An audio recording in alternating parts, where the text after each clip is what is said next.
Thank you from the bottom of my heart. I am the proudest branch secretary in this union. It's early morning in South London and these postal workers are going on strike. They're part of the Communications Workers Union, which has 115,000 members walking out for the day across the country. And nobody in this country should be allowing that to happen. General Secretary Dave Ward says their employer, Royal Mail, is trying to strip away their rights. They only know one way of running a business, and it's always to attack the workers' terms and conditions, and we cannot accept that. This is a great business. These people are really loyal, hard-working people. Many of them have worked here most of their life, and they just want to rip up everything that we fought for over the years, and we're never going to accept that.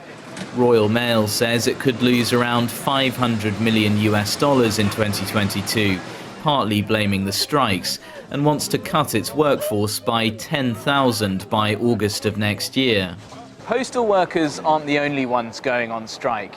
Rolling industrial action has paralysed the UK's train networks in recent months, and even nurses are considering strike action later this year.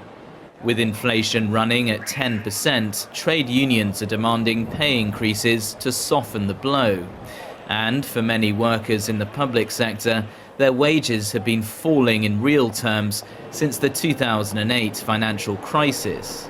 A lot of analysis that we did recently is to the effect of COVID, the effect of inflation now, and looking at that in the sort of long-term view, how many households run out of savings by 2024. Now we find that that applies to 1 in 5 households having no savings by 2024. That is a consequence of a decade's worth of stagnant real incomes.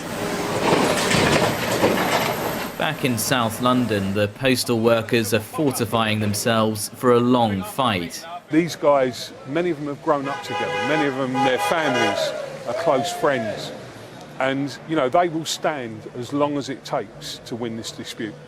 Union leaders are planning almost 20 strike days in the build-up to Christmas, which is Royal Mail's busiest time of year. They say they're making a stand for workers' rights. Throw in disruption on the rail networks, in the National Health Service and elsewhere, and it could end up being a bleak midwinter for the UK. Giles Gibson, SABC News, London.